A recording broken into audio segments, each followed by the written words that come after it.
warahmatullahi wabarakatuh. Jadi kami di sini ingin mempresentasikan hasil dari laporan praktikum kami, yaitu mikrobiologi atau mikrobiologi industri. Nah, di sini saya sendiri Jonathan Elnando dan teman-teman saya Elina Agustina, Masito Melin, dan juga Romi Anika Putra. Jadi kami di sini akan membahas tentang hasil praktikum kami. Nah, yang pertama itu ada bab 1, pendahuluan. Jadi pendahuluan itu mencakup latar belakang dan tujuan praktikum. Nah, lalu di sini latar belakang apa aja sih gitu kan?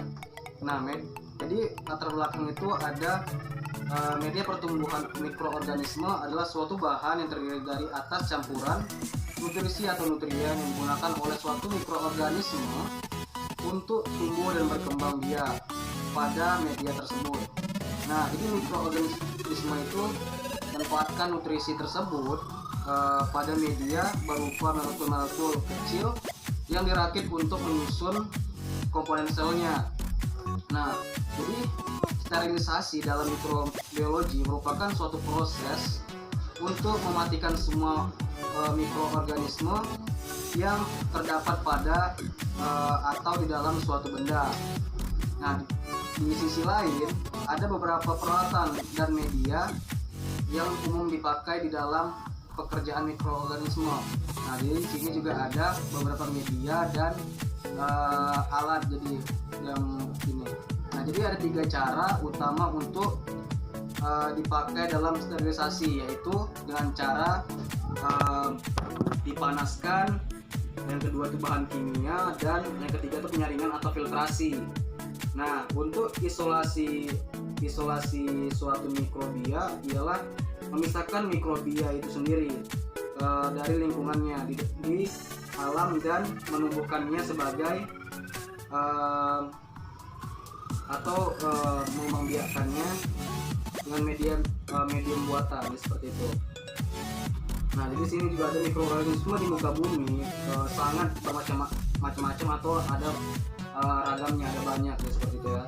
Jadi bahkan dengan ukuran yang berbeda-beda dan dengan jenis berbeda juga, dalam mengklarifikasi mikroorganisme akan sulit mendeteksi mikroorganisme dalam lingkungan terbuka tanpa bantuan alat pembesar atau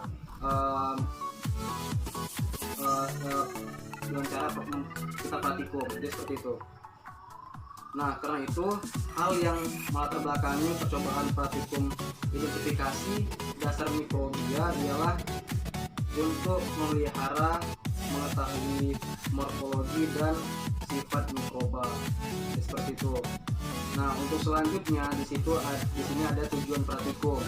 Tujuan praktikum itu sendiri ada yang pertama itu mahasiswa dapat mengetahui cara pembuatan media. Yang kedua, itu mahasiswa dapat melakukan sterilisasi alat dan bahan. Yang ketiga, itu mahasiswa mampu mengetahui metode-metode dalam memisahkan mikrobia tertentu dari populasi campurannya dan mendapatkan kultur murni, serta mengetahui karakteristik mikrobia yang tumbuh pada kultur murni. Nah, selanjutnya mahasiswa mampu mengetahui bentuk morfologi mikroba pada medium padat dan medium cair. Yang kelima, itu mahasiswa mampu mengetahui bentuk-bentuk mikroorganisme melalui teknik pewarnaan.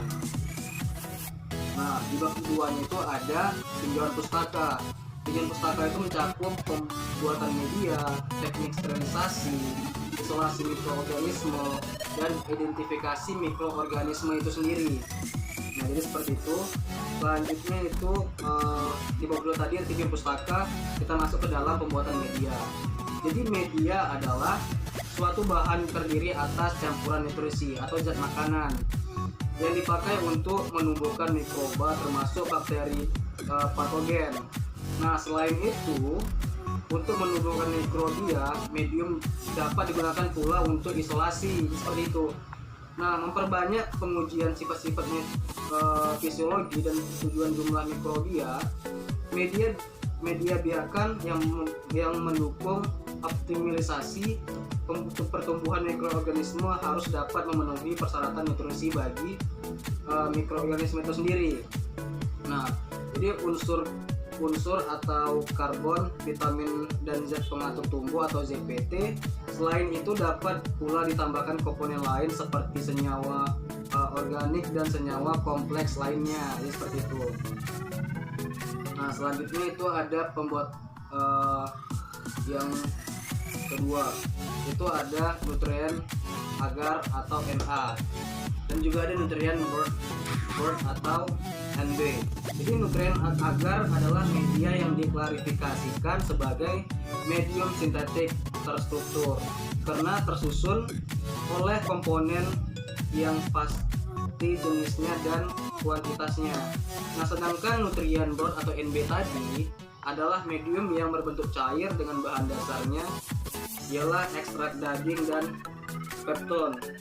Jadi situ perbedaan nutrien agar dan nutrien board itu, yaitu nutrien agar berbentuk padat dan nutrien board itu berbentuk cair, jadi seperti itu. Nah, selanjutnya itu ada medium berdasarkan fungsi. Yang pertama itu ada medium umum, yang kedua ada medium khusus, yang ketiga ada medium perkaya atau enrichment media, yang keempat itu ada media selektif, selanjutnya ada media diferensial, yang keenam ada medium penguji atau esai medium, dan yang terakhir itu ada medium perhitungan. Jadi seperti itu. Dan selanjutnya juga ada teknik sterilisasi. Nah, jadi sterilisasi merupakan proses untuk mematikan semua mikroorganisme yang hidup. Jadi adanya pertumbuhan mikro yang menyatakan bahwa pertumbuhan bakteri masih berlangsung dan tak sempurna proses sterilisasinya. Jadi jika proses sterilisasi berlangsung itu jika berbentuk paling resisten dari kehidupan mikroba tak akan terlihat lagi, seperti itu.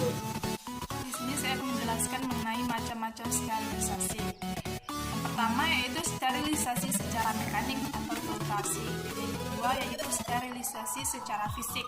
Nah, yang secara fisik ini dia terbagi menjadi 4 macam, yaitu pemijaran api, panas kering, panas lembab, dan juga pembakaran.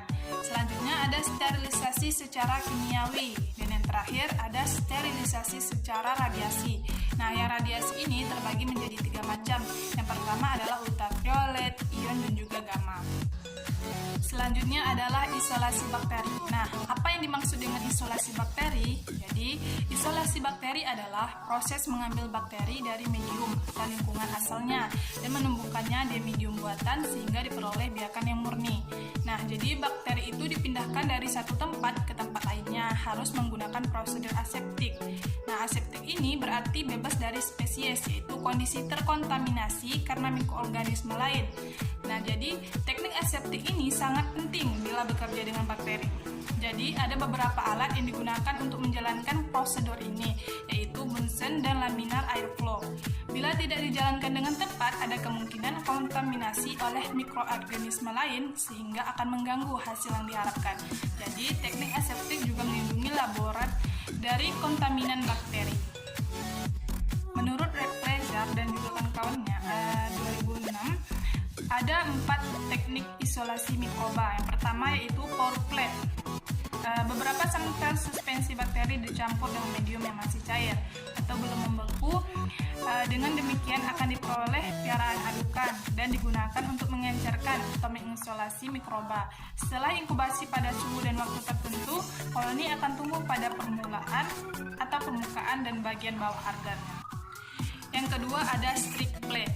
Nah, metode ini ujung kawat inokulasi yang membawa bakteri digesekkan atau digoreskan dengan bentuk zigzag pada permukaan agar-agar dalam cawan Petri sampai meliputi seluruh permukaan.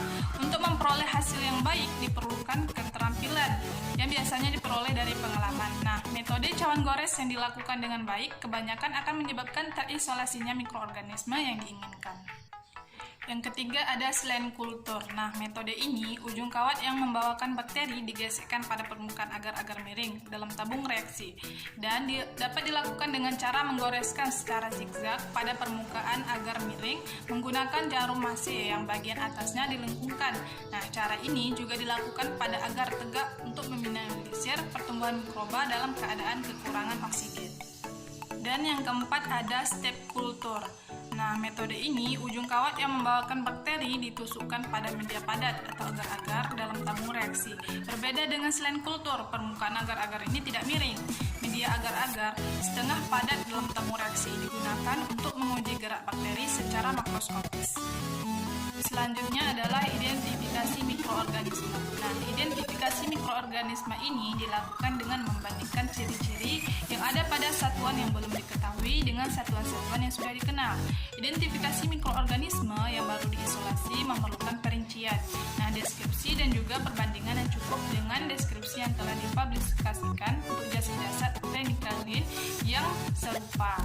Nah, proses identifikasi ini dilakukan dengan cara pengamatan terhadap organisme tersebut, baik secara morfologi maupun fisiologi. Pengamatan secara morfologi dapat meliputi bentuk koloni, struktur koloni, bentuk sel, ukuran sel, bentuk flagel, dan pewarnaan endospora dari bakteri. Pengamatan morfologi dapat dilakukan secara mikroskopis dan makroskopis. Pemeriksaan mikroskopis. Yang pertama adalah pemeriksaan langsung. Pemeriksaan langsung digunakan untuk mengamati pergerakan dan pembelahan secara biner, mengamati bentuk dan ukuran sel yang alami, yang pada saat mengalami fiksasi panas, serta selama proses pewarnaan mengakibatkan beberapa perubahan. Cara yang paling baik adalah dengan membuat sediaan tetesan langsung. Dan yang kedua adalah pewarnaan. Nah, teknik pewarnaan ini dikelompokkan menjadi beberapa tipe berdasarkan respons sel bakteri terhadap zat pewarna dan sistem pewarnaannya. Selanjutnya ada pemeriksaan makroskopis. Nah, umumnya bakteri dapat dilihat dengan kasat mata. Namun oleh Craig, yaitu dengan menggunakan teknik pembernihan penanaman bakteri, mengambil suspensi bakteri dipanaskan dalam media setengah padat. Sekian penjelasan dari saya, selanjutnya akan dijelaskan oleh teman saya. Selanjutnya, teknik pewarnaan bakteri dapat dibagi menjadi 3, yaitu pewarnaan sederhana, pewarnaan diferensial atau gram, dan pewarnaan khusus.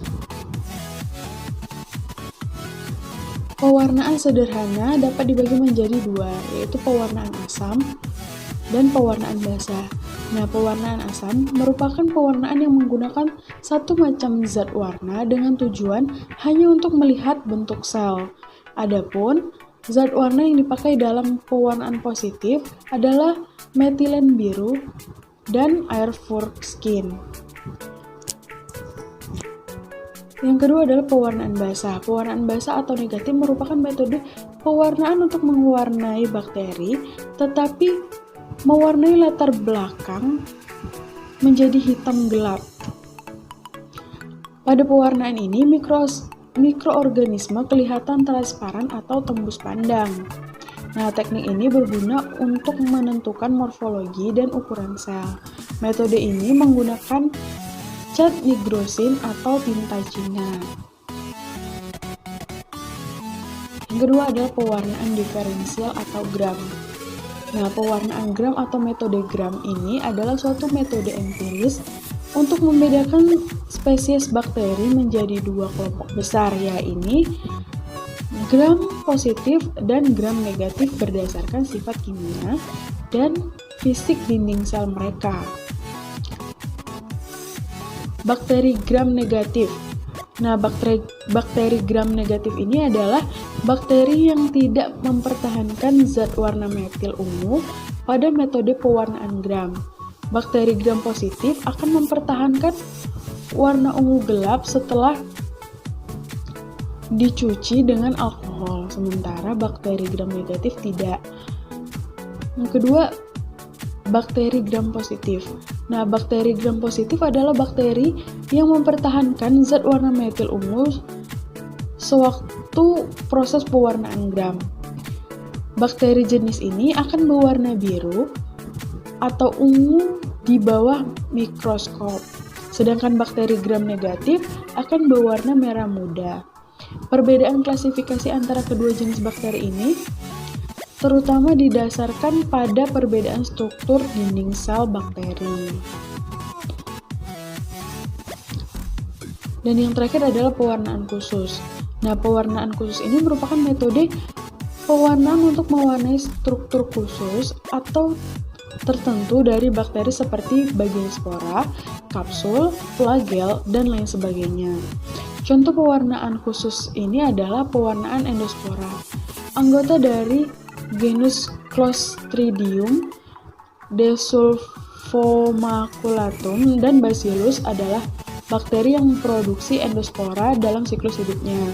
Tujuannya adalah untuk pewarnaan endospora adalah membedakan endospora dengan sel vegetatif sehingga perbedaannya tampak jelas. Selanjutnya, masuk pada bab 3, yaitu percobaan. Nah, di mana alat-alat yang digunakan adalah timbangan, watch glass, gelas ukur, labu Erlenmeyer, cawan Petri, tabung reaksi, batang pengaduk, autoclave, kompor, laminar airflow, jarum inokulasi atau OC atau pipet Pasteur, lampu Bunsen, cawan Petri yang berisi nutrien agar, mikropipet, mikroskop, atau penjepit preparat. Dan bahan yang digunakan, kentang 200 gram, agar 10 gram, dektrosa 15 gram, aquades lebih kurang 1000 ml, beef extract 3 gram, pepton 5 gram, kultur bakteri Bacillus subtilis, sampel lumpur aktif, nutrien agar steril, alkohol 70%, kultur mikroba yang disediakan, minyak imersi, larutan kristal violet 0,5%, larutan safranin, alkohol 95%, larutan HCl, dan larutan NaOH.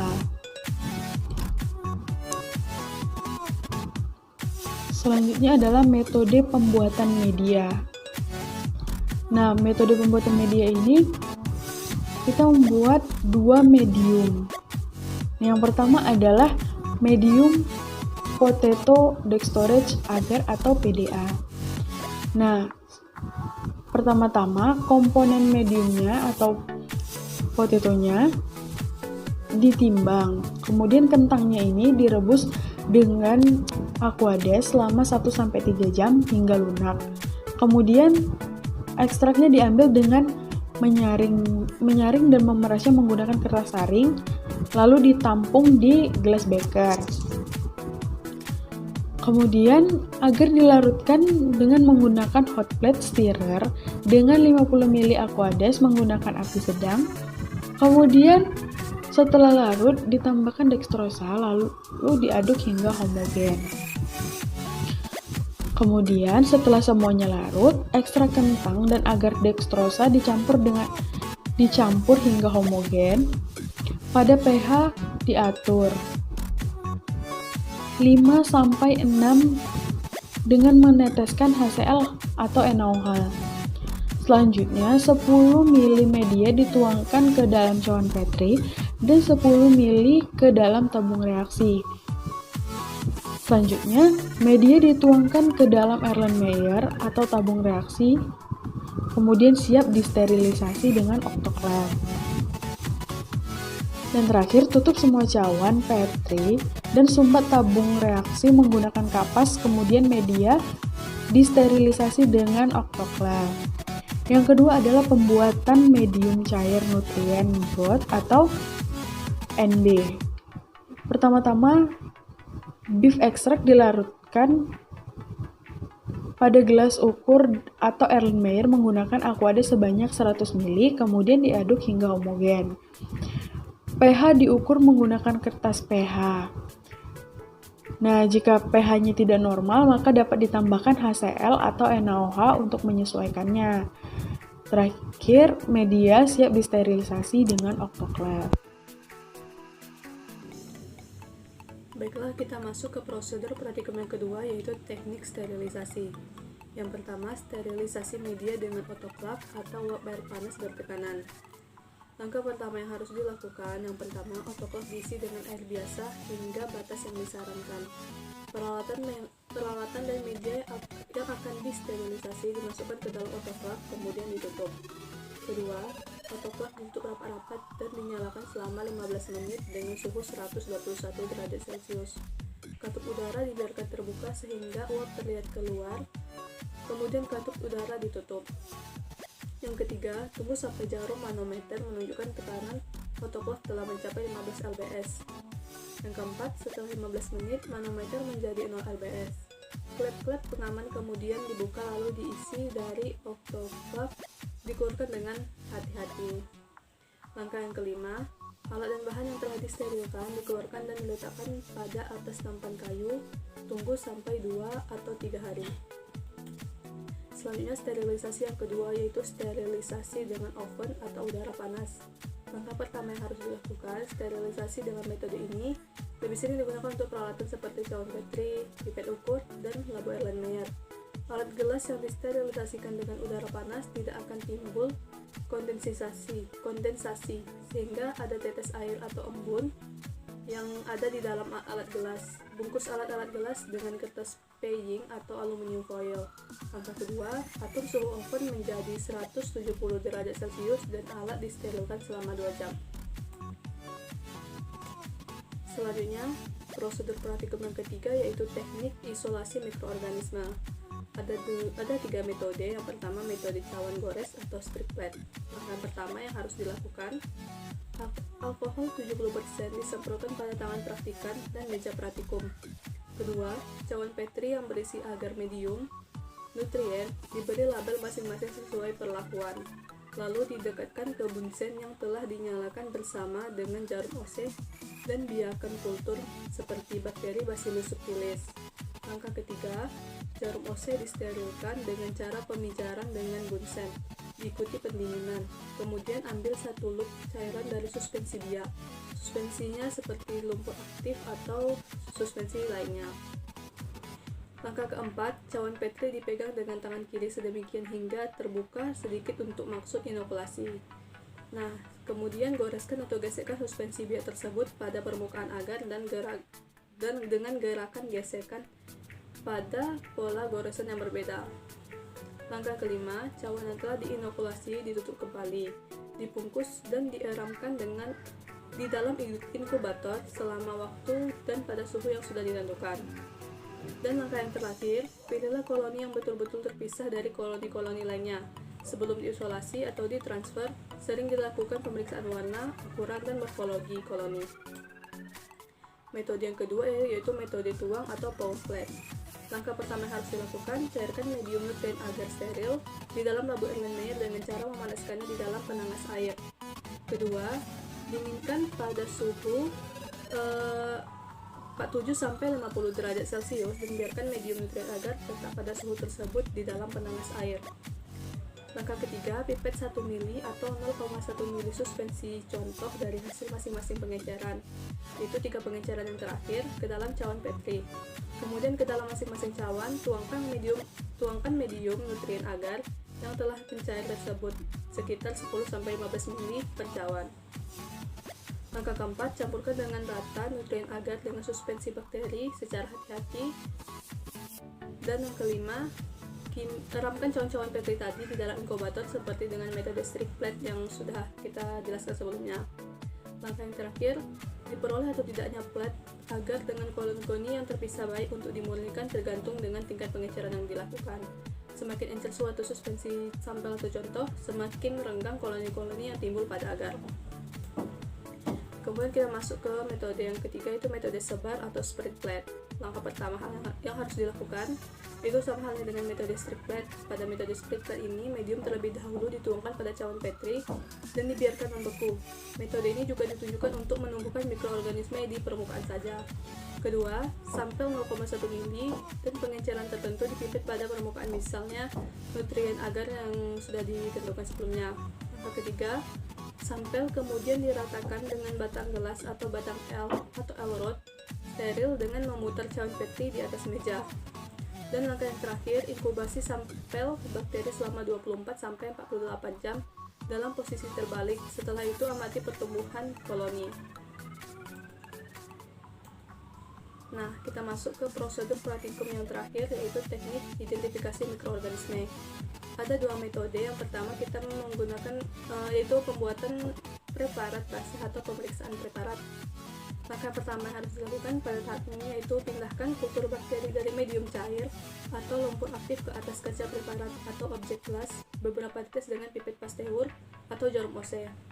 Yang kedua, tutuplah tetes kultur dengan kaca penutup atau cover glass secara hati-hati. Langkah ketiga, periksa dulu di bawah mikroskop dengan pembesaran rendah, baru kemudian dengan pembesaran yang lebih tinggi. Keempat, gunakan iluminasi yang kritis dan gunakan diafragma untuk mengontrol tingkat pencahayaan agar diperoleh visualisasi yang jelas. Yang kelima, apabila pemeriksaan akan memakan waktu yang lama, dekatkanlah pinggiran kaca, tutup dengan vaselin untuk mencegah penguapan. Dan yang terakhir, amatilah bentuk koloni dari hasil biakan, kemudian catat dan beri keterangan mengenai bentuk, elevasi, dan bagian tepi atau margin dari koloni bakteri. Langkah kedua atau metode kedua itu preparat warna dan pemeriksaan gram. Langkah pertama yaitu sediakan kaca preparat yang bersih dan panaskan sebentar keduanya di dalam nyala bunsen dengan menggunakan penjepit. Kedua, buat smear bakteri pada kaca preparat tersebut. Dengan cara, teteskan air di tengah-tengah kaca preparat dan gesek-gesekkan satu loop kultur cair dari plat agar dengan OC hingga rata di atas permukaan kaca. Langkah ketiga, setelah dikebiarkan kering, preparat kultur tersebut difiksasi di atas nyala bunsen agar sel-sel bakteri melekat kuat pada kaca. Bila telah dingin, warnai smear bakteri tadi dengan larutan kristal violet selama setengah menit. Keempat, tiriskan dan bilas dengan larutan lugol. Tutupi dengan larutan lugol dan biarkan selama 1 menit. Yang kelima, tiriskan lagi dan bilas dengan larutan alkohol. Tutupi dengan larutan alkohol dan goyang-goyang kaca preparat hingga tidak ada lagi warna violet yang lepas dari preparat. Yang keenam, tiriskan dan keringkan dengan kertas resap. Tutupi larutan preparat tadi dengan larutan safranin. Dan yang terakhir, tiriskan dan keringkan dengan kertas resap. Amati di bawah mikroskop. Hasil pengamatan itu biasanya untuk gram positif akan berwarna biru hingga merah violet, sedangkan yang gram negatif berwarna merah muda. Selanjutnya kita masuk pada bab 4 atau bagian keempat, yaitu hasil dan pembahasan.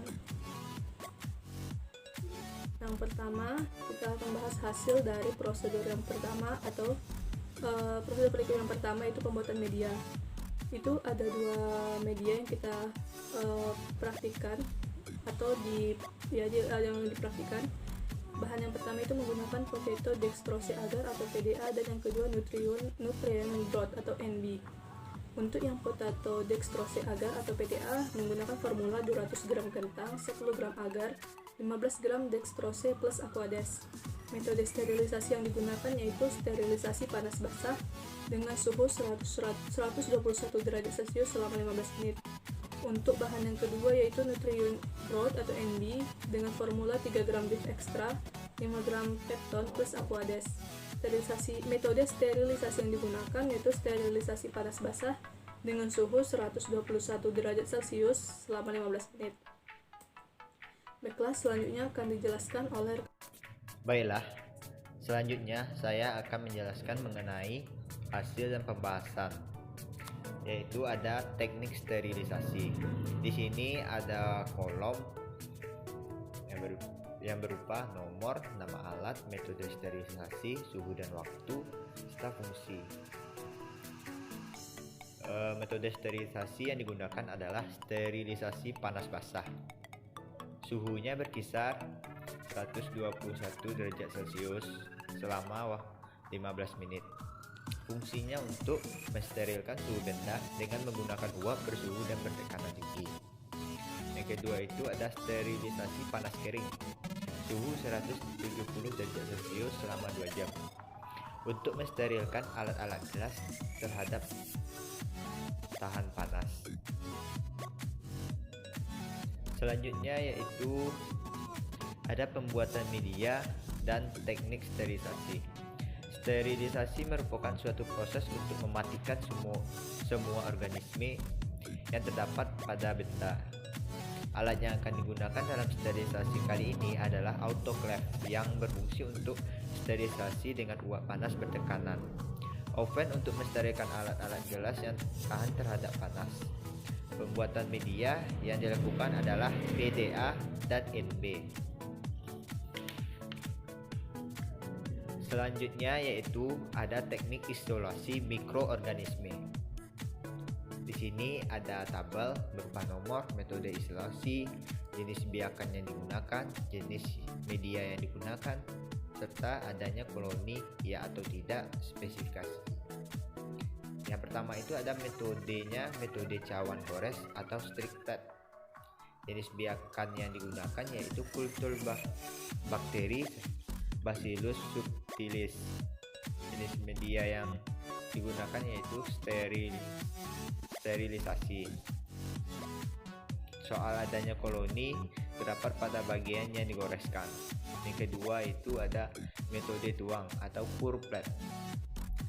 Jenis biakan yang digunakan yaitu kultur bakteri Bacillus subtilis. Jenis media yang digunakan yaitu steril. Adanya koloni merata. Ketiga itu metode sebar. Jenis biakan yang digunakan kultur bakteri. Adanya koloni tersebar merata. Selanjutnya yaitu teknik isolasi mikroorganisme. Pengisolasian mikroba merupakan suatu cara untuk memisahkan atau memindahkan mikroba tertentu dari lingkungannya, sehingga diperoleh kultur murni. Metode yang dilakukan pada split plate, dan pour plate.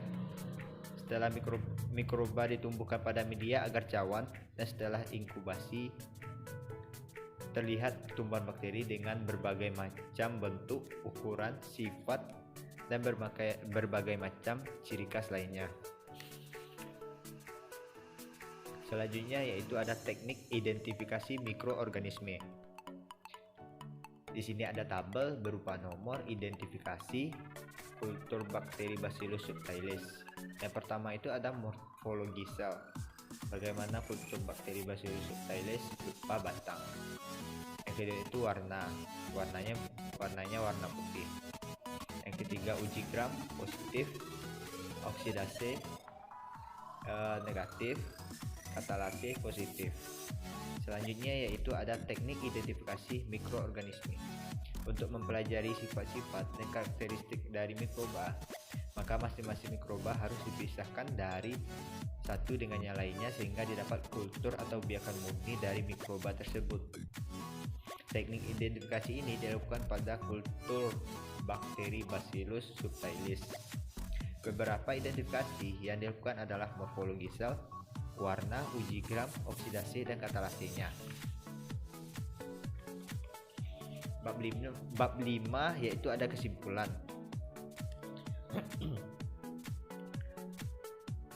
Yang pertama itu media alami yang dibuat pada praktikum ini adalah PDA,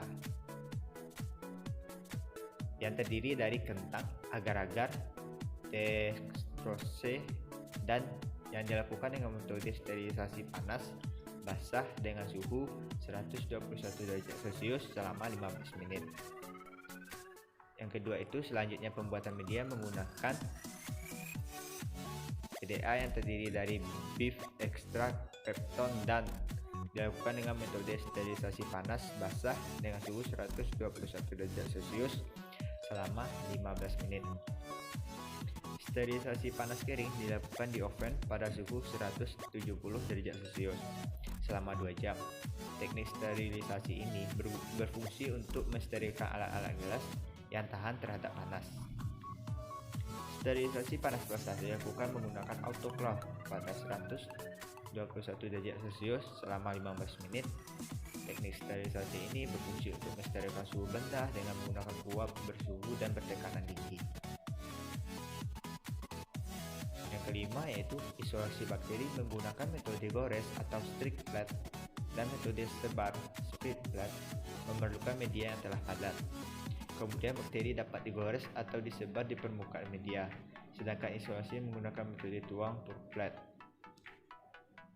Sekian yang bisa kami sampaikan, terlebih dan kurang kami mohon maaf.